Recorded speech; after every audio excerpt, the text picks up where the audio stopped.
Do you suffer from monthly terrors thanks to your fibroids? Do you have to use more than one pad an hour? Do you have to schedule your life around your period, your monthly cycle, all of that's going on? Do you have to cancel plans? Do you have to ask for extensions on your papers that's due at school or your work that has due dates? If any of these things sound like you, then this video is definitely for you. I am going to talk to you about my personal experience with dealing with fibroids, and I will also share with you 3 things that I have learned to do over the course of maybe 18 to 24 months that has really helped to relieve all of the negative symptoms that I started to develop because of fibroids. So if that is of interest to you, stay tuned to this video. And if you are already feeling seen by what I am describing, please make sure to already hit the like button and share this video when you get finished watching it.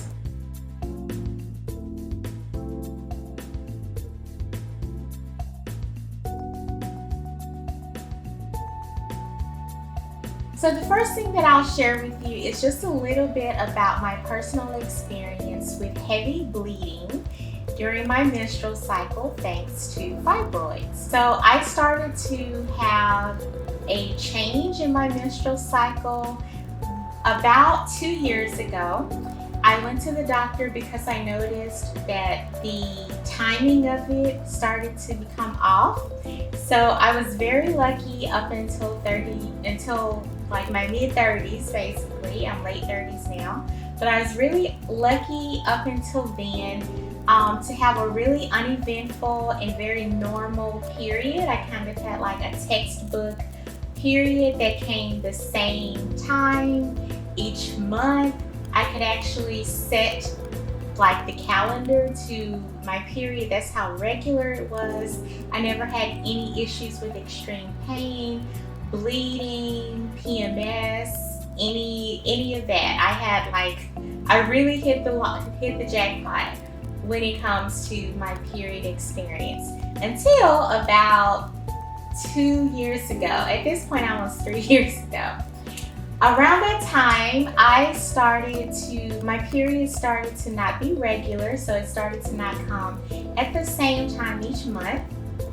And also, the flow started to change. So before, the flow was light to normal, and I'm using air quotes with the word normal because we all know that every woman's experience of menstruation is going to be really different.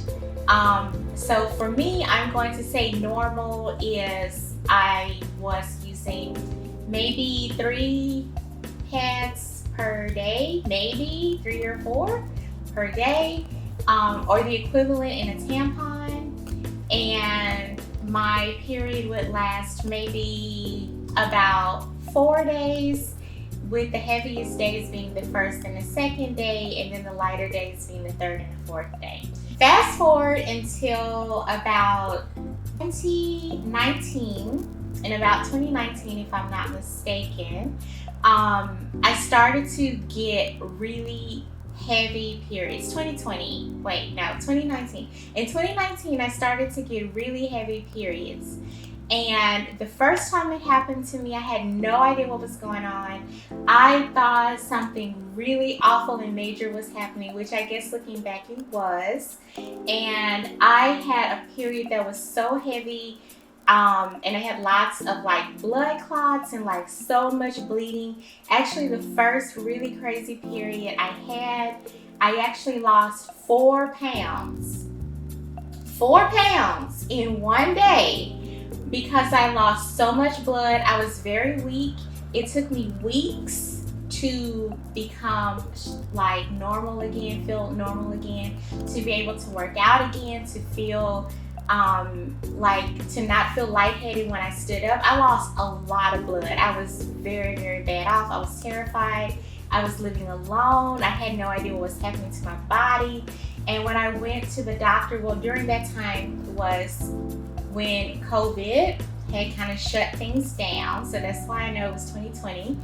And the doctor offered to see me through a teledoc appointment. So it's just through like a video call.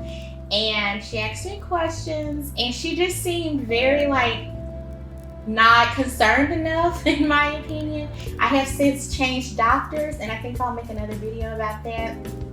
But at the time, the doctor that I was seeing, she was nice enough, but she seemed very like not concerned. She didn't seem to have the same level of fear and concern about what was happening to me that I did. And so in a way that made me feel better, but in another way it made me feel like I wasn't being taken seriously. I was in so much pain. Like I've never been in so much pain in my life before.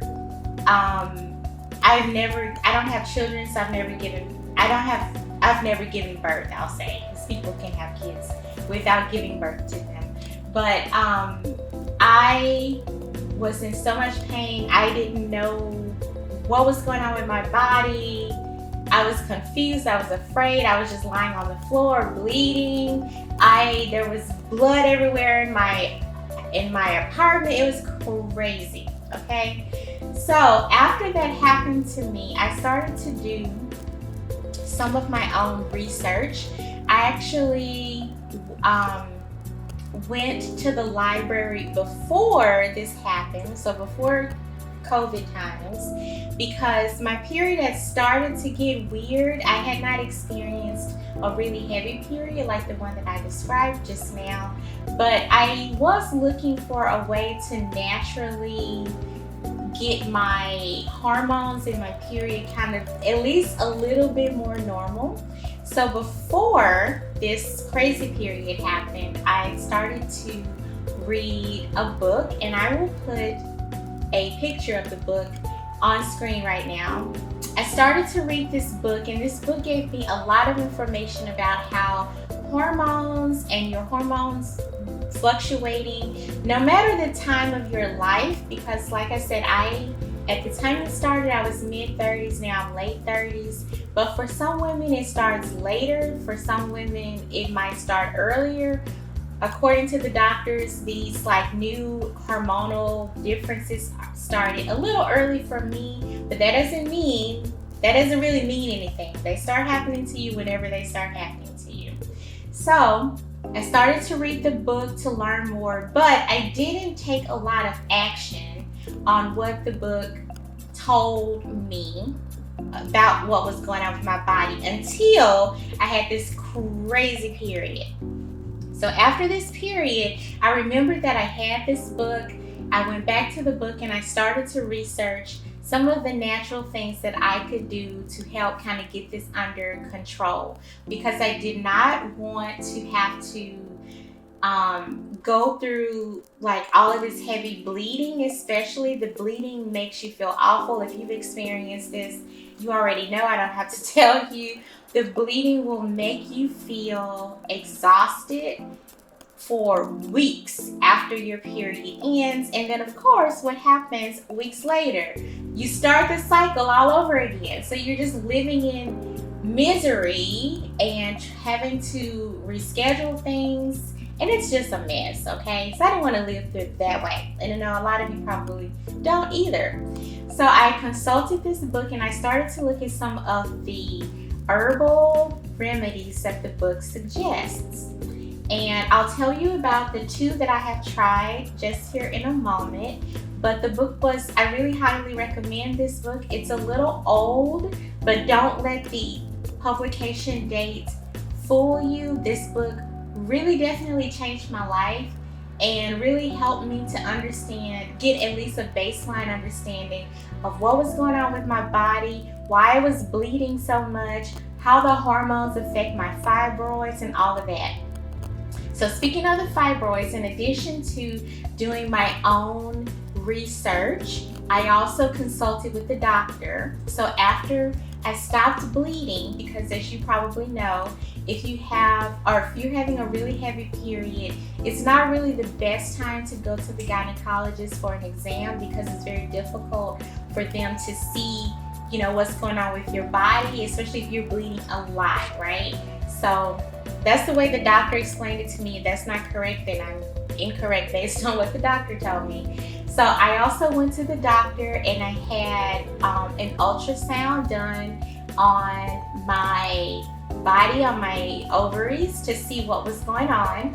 And at that time, I learned that I had 2 fibroids. So I'll also at this time put up a kind of a diagram, or basically a fibroid is usually a benign growth. So you can think of it as kind of like a callus. That's not medically correct, but if you think about like places where you get calluses on your hands or your feet, and it's annoying, but it's benign, like it's not going to kill you, it's not cancerous or whatever.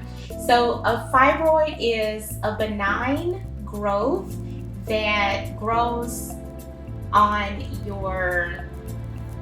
basically in your uterus. It grows there, and your uterus has different areas of it. So your fibroid can be kind of like for example, if this is your fibroid, and I think I'll also put like a diagram of this, but basically this is like the side, one of the sides of your fibroid, because your uterus. Your uterus is shaped kind of like an upside down pear. So if, like, say this is the side, right? So a fibroid can grow like on the outside, and it can grow between the outside and the inside. So it's kind of like in like right along that line, or it can grow on the inside, totally the inside of the uterus, right? So according to my doctor, the most problematic ones that make crazy bleeding are the ones that grow kind of in the middle, like on the lining of your uterus. Because every month, the way that your period works is throughout the month, the lining of your uterus builds up so it can be stable enough to support a fertilized egg, a baby in the future. But at the time, a fertilized egg, when you don't do what's necessary to fertilize that egg, then the lining sheds and you have your period. That's a very overly simplified way to explain it. But so if you have a fibroid that is growing basically between the muscle of your uterus and the lining, if it's growing like right there in that spot it's kind of like touching both of those pieces of your uterus, then it creates a very thick lining in your uterus. And when you go to pass it, when you go to have your period, it creates a lot of bleeding and a lot of pain, like way more than what is considered normal. So you can bleed for a long time. You can have very, very, very heavy flow for a few days, which is what I experienced. It can be somewhere in between. It can be like a lot of crazy stuff that happens to your body when you're experiencing the effects of having a fibroid. Some ladies are lucky and they have a fibroid. A lot of people have fibroids. They never even know because you don't get any symptoms. But if you have one that's in an unfortunate place in your uterus, you will have symptoms. You will have very, very crazy, awful symptoms. That's kind of an explanation, a very basic explanation of how it works. Again, I will put some links below so you can go and learn about a doctor. I will put a link to learn about this from a doctor, and I will put a link to the book that I use that has the kind of herbal remedies to help you figure out what might be best for you. But again, I'm not a doctor. I am telling you about my own experience. I'm telling you about my own fibroids. I'm telling you about my own stuff. So don't go and hurt yourself trying to do what I'm going to tell you to do and not doing research for yourself, okay? Okay, so I am now going to tell you about the 3 things that I do to help control the excessive bleeding that I used to have with fibroids. And all of these things are natural. I have not had any surgery, and as of right now, I have not tried any pharmaceuticals or any, like prescribed medicine. I did change to another doctor that I saw last week. As of when I'm recording this on November 1st, 2021.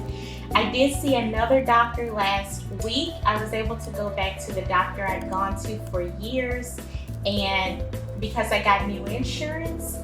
And so she was way more understanding, way more helpful, way more interested in what was going on with me. I literally cried when I left her office because I felt like she really actually cared about what I was describing to her, and she cared about my experience being different than what it had been for 20 plus years or whatever. She didn't just kind of brush me off like, you'll be fine. So I do recommend that, kind of like as just an aside. If you have a doctor, if you're going to a doctor who is not taking your complaint or your experience seriously enough, if they don't make you feel like they are listening to you, they understand you, please go to another doctor. For me, I did not go to another doctor until I got new insurance that I could go back to the lady I was seeing before, and I don't recommend that. If you get a bad vibe from a doctor at first, the first time you go visit them, then go see someone else, because especially with your lady parts and your experience of menstruation, your experience of your period, you're going to be going through that every 4 weeks or 6 weeks or 8 weeks or whatever, and heavy periods can really disrupt your life. So definitely go get checked out, get an ultrasound. They have other things that they can do also to really see what's going on inside of your uterus or, your other body parts, whatever might be going on. But definitely don't just take one doctor's advice at face value if you do not feel like they have done enough to understand your problem. So that's the first thing that I have learned, and I'm sharing that. So as far as my remedies, I'm going to tell you about the first one now. Okay, so this is the first one, and I think I will also put like a picture of it over here on the side so it's a little clearer. But this is called Shatavari. Hopefully that shows up. Okay, so I take these every day, not just when my period is coming or whatever. So they look like this. They're very small, little brown tablets. And you take 2 per day. And Shatavari is, I'll read you this little description here. Shatavari is an adaptogen for female hormones. It ushers balance and peacefulness in a myriad of ways to promote menstrual cycle comfort. So that is a very kind of cute marketing way to say that this stuff helped change my life. I read about this in the book that I will link down below, and I'll put on the screen at some point in the video. And I also saw other YouTubers. I also found another lady I don't remember her channel name, but I also saw her talk about using Shatavari. And at first, for me, what I did, it took me about maybe 1 whole month of taking it. So I started to take it, I think, after 1 period, and by the next period, which was probably 5 or 6 weeks later, I noticed a huge difference in the amount of pain and the amount of bleeding that I had after I was taking this. So you take 2 per day. It says to take them with food. Oh, so I buy these from Whole Foods. You can buy them online if you don't have a Whole Foods near you, or you can look for them in Whole Foods, obviously in like the female health section, but you can also buy them online at Amazon or other health food markets. I take the organic ones. I try to buy organic stuff whenever I can. I don't know if that helps or not with this, but I try to buy organic whenever I can. But this really helps so much. And I can even testify that it's not the placebo effect, and I will tell you why. In February of this year, in 2021, I'm in Houston, so the kind of Houston area had a really big freeze. And I lost electricity and water and internet for almost a week, and I stayed with a friend. And during the stress of that experience, I forgot to take this. I forgot to take all of my multivitamins, basically. And this isn't a multivitamin, but I forgot to take all of my supplements for a week. The week after I was back home and, things were back normal, I started my period, and it was god awful. I had been taking this for probably 8 or 9 months, and then when I skipped like a week, the period that I had after skipping was back to being super awful, super heavy, unimaginable pain. And for me, a person who's never given birth, the pain was just crazy. So that's my proof to myself, and I share that with you because that's how I feel that I know that this works. So now this is the second remedy that I take. I take 1 scoop of this per day. I also get this from Whole Foods, and the ingredients in this are all herbal remedies that are discussed in the book that I've been mentioning. So you can see here that this one is called Mega Food. It's made by Mega Food. It's called Daily Maca Plus for Women Nutrient Booster Powder. So this is what it looks like. Okay. And this it's 1 scoop, so I'll open it and show you how little the scoop is.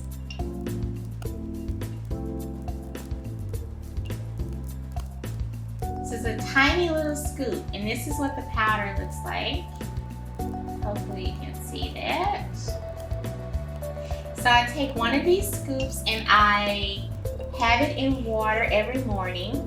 It does not have a super strong flavor, but it is a little gritty. Like if you let it sit in water for like 10 minutes, then it kind of dissolves a little better. But I will usually forget if I do that. So I take 1 scoop in the morning in a full glass of water and just stir it so you get all the little granules when you drink it. And that's all you have to do. I'm going to tell you about the herbs that's in this. So it has maca root, motherwort, chaste tree berry, and ashwagandha. So those are the active ingredients. It also says that you can add this to a smoothie, which I've done before. You add it to a smoothie, you really are not going to know that it's there. But I typically just have it in a glass of water, 10 ounces or so every morning, and I keep it moving. This is 30 scoops, so this will last you about a month on average. The Whole Foods where I live no longer carries this in the store. So I started to buy this on Walmart.com, and I'll leave a link below, and you can check it out. Is this one organic? This one is non-GMO. I don't see that it's organic, but maybe I'm overlooking it. It's vegan. not tested on animals, and I don't know what these other little symbols mean on the side. But yeah, so I take this 1 scoop every day, and then I take 2 of these every day, along with just other multivitamins and things like that. I do take other supplements to help based on what I read in the book, okay? So the other things that I take that are probably helpful but maybe not as quite as effective as those 2 things that I just shared. I also take vitamin E every day, and that also helps with your skin and helping your skin be, pretty or rejuvenated or whatever. And I of course take a multivitamin, especially for women. And I take my B vitamins, so B6 and B12 specifically. So between all of those things, but again with a higher focus on these 2, like lady reproductive hormone stuff, like these 2 things. But between those things, my experience of my period is now much better. Now, this is my disclaimer. Is my period the same as it was when I was 20 years old? No, ma'am, it's not. And it might not ever be like that before, because I am getting older, my body is changing, I have the fibroids now. But is my experience better than 4 days of heavy bleeding and having to take Advil by the handful because I'm in so much pain? It's far better than that experience now after I'm using these natural remedies. Okay, so the third thing that I have found that helps substantially so much with bad heavy periods, I don't know exactly how it works, but I can say from my experience, the times when I've been in a stressful situation, especially the closer I get to when my period comes, if I am in a stressful situation, my period comes the next week, that period is going to be worse, hands down. I have kept track of it to see what are the effects of stress on my body and how it manifests in what my period is like as far as flow and pain specifically. Aside from the mental health effects, the negative mental health effects, stress manifests physically in your body, in your uterus, in your heart, in your mind, in your lungs. It is a physical, it's an energy that turns into physical experiences. F the stress. It is not worth it. It's not worth making you sick, feeling bad. Forget those people. Forget that job. Because you know what? Stress will kill you. I'm telling you this because I am encouraging you to take notes of the times that you're stressful, how you're feeling, especially the week to 10 days before your period comes. Take note of how you are feeling, what things are very stressful for you, and see if your experience of your period is different based on the amount of stress that you have been in before the period comes. So that's my third remedy basically, is to reduce stress. Because I don't know exactly when my period is going to come, I don't really have the privilege to say, well, I know my period is going to come every 4 weeks, so the 3rd week I'm going to relax and go for a spa day and all this stuff. I can't do that because I don't know when my period is going to come, right? So what I have to do is every day commit to being mindful and on guard against unnecessary stressors. Unnecessary stress is a lot of the stress that we experience. Being alive is stressful enough. If you have a job, kids, a spouse, a significant other, or whatever, all that stuff, just existing in general, is stressful. So you will need to start to practice choosing which stressors to interact with, that is based on if it's useful or not, okay? That's my spiel about stress. So the 3 things to wrap up, to kind of recap. First, these are the three things that I use and do in order to help reduce the amount of heavy bleeding and crazy pain that I personally have with fibroids. To recap, the first thing is this Shatavari. I take 2 per day. In the morning, 1 scoop of this every day. The third thing is reducing stress. Every day, taking time to meditate, journal, talk to a friend, go out into nature and take a walk, or send people away from your house if you live with people. Tell them to go for a walk and you just stay at home and be quiet. You can sing in the mornings. I read that Oprah does that, and it helps to kind of boost her energy and help her feel happier. Singing in the morning, dancing in the morning, cleaning up something helps reduce stress. You figure out what helps you reduce the stress, and it will help to manifest an easier time for your periods also. I hope that this video, me sharing those experiences in this video, is helpful to you, and I wish you all the best with getting your bleeding and extreme pain under control. Personally, at this time, I am not personally seeking surgery as a remedy for the fibroid problem. In the future, if that changes, I'll definitely make a video about that and take you through the journey of having fibroid removal surgery. My doctor advised me against it. I have talked to my new doctor, my new old doctor, about it. I talked to her about surgery last week, and she suggested that I do not have surgery because they can't grow back.